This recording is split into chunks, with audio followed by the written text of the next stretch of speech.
المصنفين ومعلمين ونفعنا بعلومهم ويعيد درجاتهم في الجنة وجميع المسلمين والمسلمات والمؤمنين والمؤمنات الأحياء منهم والأموات وإلى حضرة النبي مصطفى محمد صلى الله عليه وسلم. الفاتحة. أعوذ بالله من الشيطان الرجيم. بسم الله الرحمن الرحيم. الحمد لله رب العالمين الرحمن الرحيم مالك يوم الدين. إياك نعبد وإياك نستعين. اهدنا الصراط المستقيم صراط الذين أنعمت عليهم غير المغضوب عليهم ولا الضالين آمين. رب اغفر لنا ولوالدي آمين. Assalamualaikum warahmatullahi wabarakatuh. Waalaikumsalam. Alhamdulillahi rabbil alamin. Wala hawla wala quwata illa billahil aliyyil azim.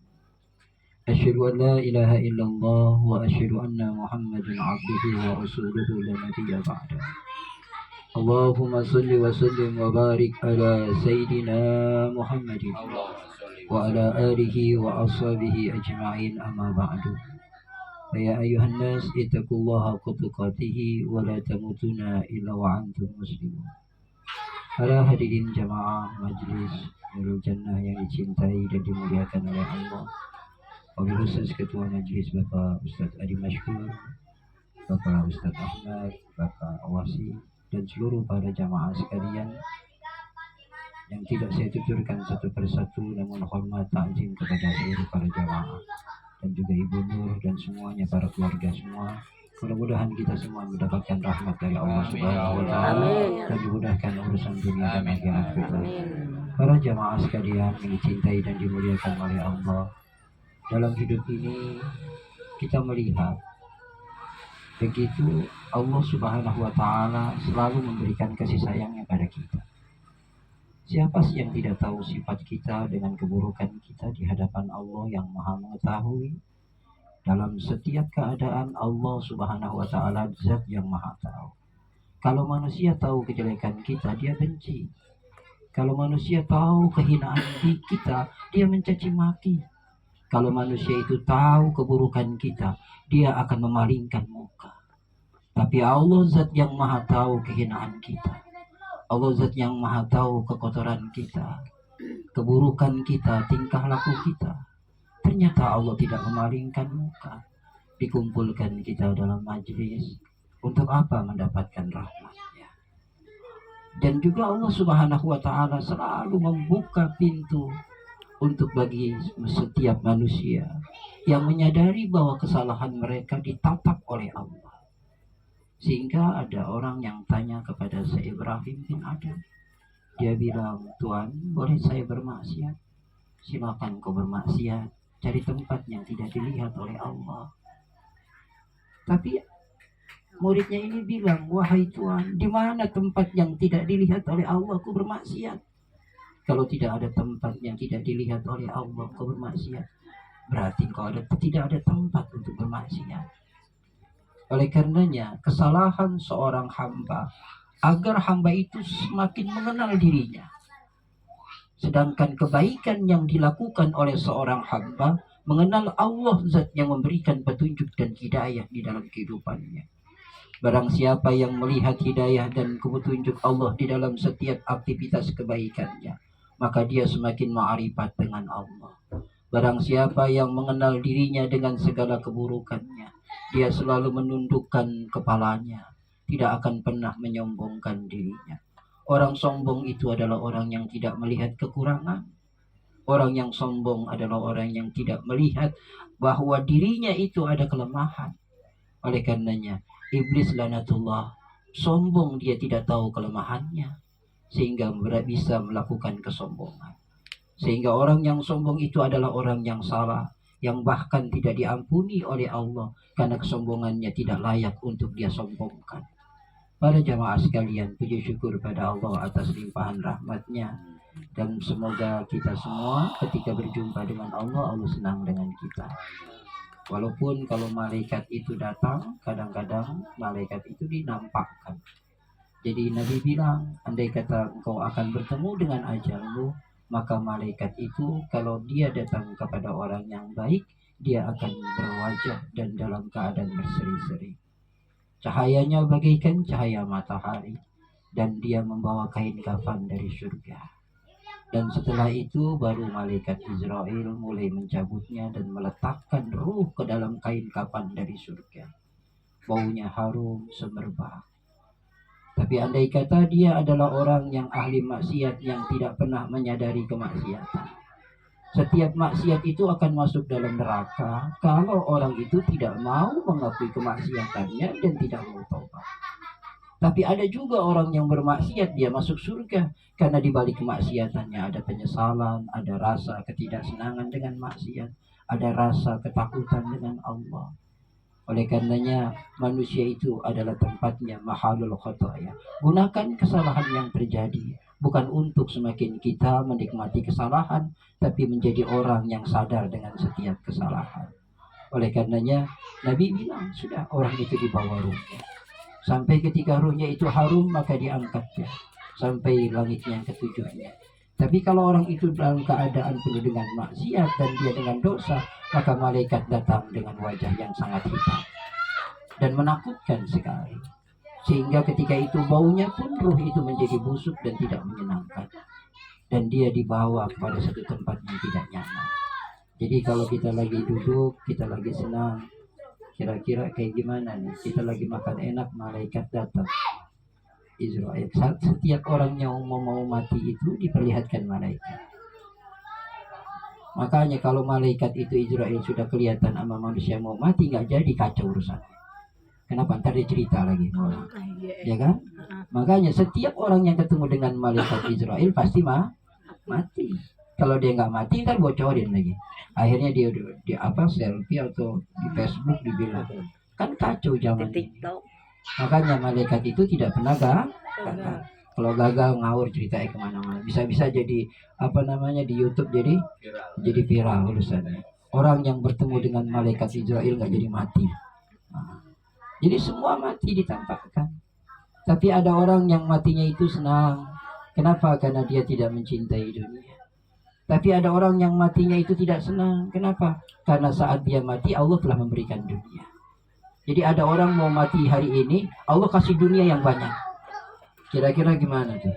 Mau mati hari ini dikasih dunia. Baru beli emas ibu-ibu 20 gram. Allah udah seneng banget tuh. Karena nggak pernah beli emas. Sekali beli emas 20 gram, ini berbarengan tuh antara emas 20 gram sama malaikat Israel. Dia pakai dulu, Israel datang. Ini yang akan sulit untuk mati. Dan dia tidak akan pernah ingin kematian itu datang. Oleh karenanya, kalau engkau diberikan dunia, jangan kau cintai, cukup engkau nikmati saja. Kenapa menikmati dunia itu indah? Mencintai dunia itu musibah. Dunia itu bukan untuk kau cintai, tapi untuk kau nikmati. Karena orang yang mencintai dunia akan sulit dengan kematian, tapi orang yang menikmati dunia, maka saat itu dia akan bilang, selamat tinggal kenikmatan dunia, aku akan menuju kepada kenikmatan akhirat yang lebih abadi sebagaimana kenikmatan dunia. Maka ketika ahli surga dimasukkan dalam surga, dia tidak lupa dengan nikmat dunia. Dia bilang begini, wa basyiril ladzina amanu wa 'amilus solihati anna lakum jannatin tajri min tahtiha al-anhar kullama ruziqa minha min samarati rizqa qalu hadza allazi ruziqna min qablu wa utubihi mutasyabiha. Dia bilang, ya Rabb, ini kenikmatan yang begitu nikmat ya Rabb, sebagaimana kenikmatan sebelum ini pernah Kau berikan ya. Kenikmatan makan telah diberikan oleh Allah pada dunia. Kenikmatan minum telah diberikan oleh Allah pada dunia. Kenikmatan makan yang enak telah diberikan oleh Allah pada dunia. Nanti di dalam surga, ya Rabb, ini kenikmatan yang telah Kau berikan sebelum aku menikmati ini. Tapi kenikmatan akhirat lebih nikmat daripada kenikmatan dunia. Sehingga dia tidak melupakan kenikmatan itu. Oleh karenanya banyak-banyaklah baca selawat pada Nabi Sallallahu Alaihi Wasallam, yang dimana kita kelak akan mendapatkan syafaat dari baginda Nabi Muhammad Sallallahu Alaihi Wasallam. Karena Rasul adalah manusia hamba Allah yang paling berperhatian dengan umatnya. Jadi Nabi yang paling perhatian sama umatnya adalah Nabi Muhammad Sallallahu Alaihi Wasallam. Nabi Muhammad itu Nabi yang paling perhatian sekali. Nabi-nabi yang lainnya enggak. Sama umatnya mah diangkat tangannya, musnahkan. Nabi-nabi yang lainnya terkadang tidak tahan dengan perilakuan umatnya. Apalagi ketika Nabi Nuh dakwah, enggak tahan dia. Tapi Nabi Muhammad sengaja. Apakah Nabi Nuh kalau dakwah itu mendapatkan caci makian? Dapat. Tapi Nabi Nuh tidak tahan dengan caci makian. Tapi Nabi Muhammad penuh dengan caci makian. Tapi Nabi Muhammad bertahan dengan itu semua. Inilah yang dikatakan kemuliaan Nabi Muhammad adalah menahan emosinya, menahan doa untuk meminta balasan kepada orang-orang yang tidak menyenangkan. Yang diminta adalah pintu hidayah bagi mereka semua. Makanya ketika di negeri Taif sama, ketika Nabi Nuh lagi bikin perahu. Nabi Nuh lagi bikin perahu, ketika perahunya sudah jadi semuanya di atas gunung, maka semua umat Nabi Nuh sepakat. Ini kata umat Nabi Nuh, kapal Nabi Nuh sudah jadi. Bagaimana kalau kita kotori? Ya, kalau kau mau kotori, kotori sudah. Orang sekampung buang kotoran di situ.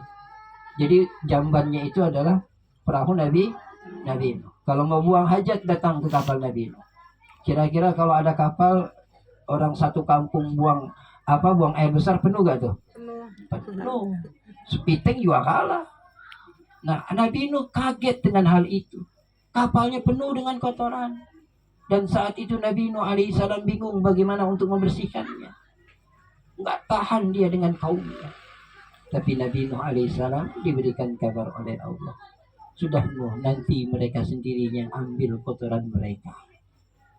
Akhirnya Allah kasih musibah penyakit, obatnya kotoran yang ada di kapal Nabi Nuh. Habis gak? Habis, semuanya sakit. Ya, diambil lagi, dikerok lagi sampai dibersihin. Inilah yang Allah Subhanahu wa taala berikan kepada kita semua.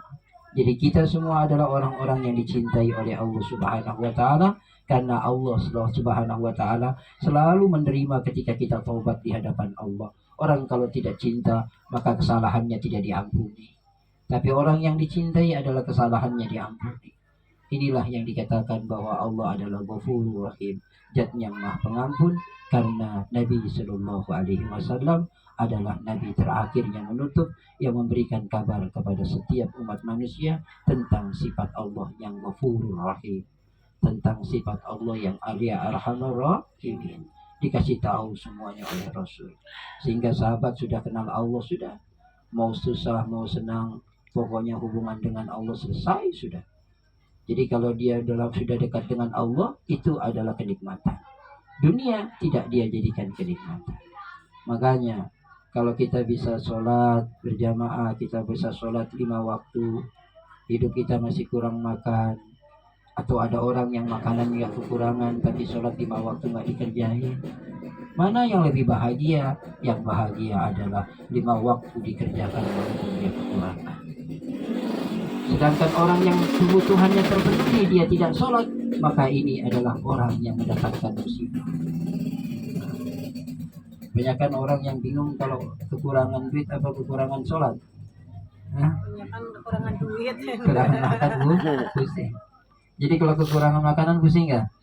Pusing. Nggak ada uang pusing. Tapi kalau sholat pusing, nggak stres. Kenapa? Karena memang wajarlah kalau akhirat itu sudah tidak lagi dikejar oleh seorang hamba, maka siap-siaplah hamba itu tidak mendapatkan ketenangan. Orang tidak akan diberikan ketenangan selama dia tidak mengejar akhirat. Orang akan diberikan kegundahan selama dia mengejar dunia. Dunia adalah tempat bala, sehingga ketika dia mengejarnya, semakin dia mengejarnya maka semakin jauh. Sampai dikatakan oleh Nabi, barang siapa ada orang yang berniat untuk dunia, maka Allah berpisah dengan hamba itu dan dibiarkan dia dalam keadaan gundah gulana dalam hidupnya. Tapi barang siapa niatnya untuk akhirat, maka Allah bersama dengannya dan diberikan ketenangan oleh Allah Subhanahu wa taala. Sehingga Nabi pernah menyampaikan, man hamma fil akhirati, maka barang siapa ada rasa himmah, kegemaran, atau dia dalam keadaan keinginan yang memuncak tentang akhirat, maka dikatakan bahwa nurun fi qalbi, menjadi cahaya di dalam hatinya. Wa man hamma dunia, barang siapa yang berkeinginan dengan dunia, zulmatun fi qalbi, maka hatinya menjadi gelap. Orang kalau sudah melihat dunia, atau dia mendapatkan dunia, hatinya menjadi gelap. Tapi orang mendapatkan akhirat, hatinya yang menjadi bercahaya. Oleh karenanya, orang yang mendapatkan akhirat pasti diberikan dunia. Orang yang diberikan dunia belum tentu diberikan akhirat. Para jamaah sekalian, mudah-mudahan kita semua mendapatkan makhluk dari Allah Subhanahu wa Ta'ala. Amin. Insya Allah kita akan lanjut pembahasan kita sampai kepada makalah yang ke-10. Iya, makalah yang 10 ya. Insya Allah kita coba bahas. Bismillahirrahmanirrahim. Qalu la ilma lana illa ma 'allamtana innaka antal alimul hakim.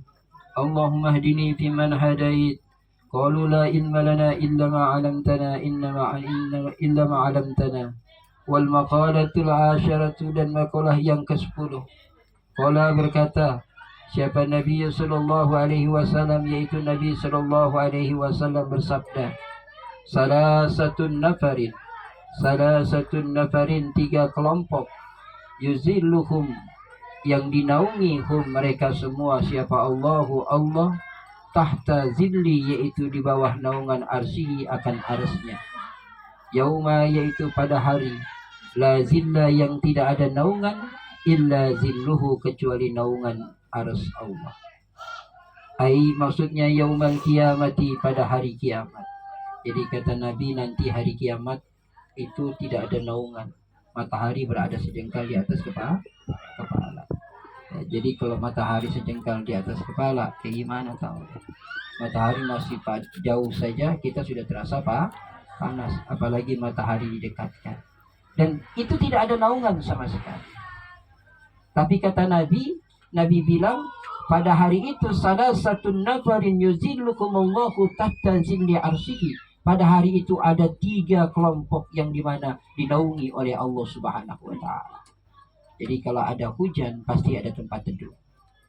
Sehingga orang yang tidak pada tempat teduh maka dia akan kehujanan. Ya, orang kan kalau lagi hujan kan kabur cari tempat teduh.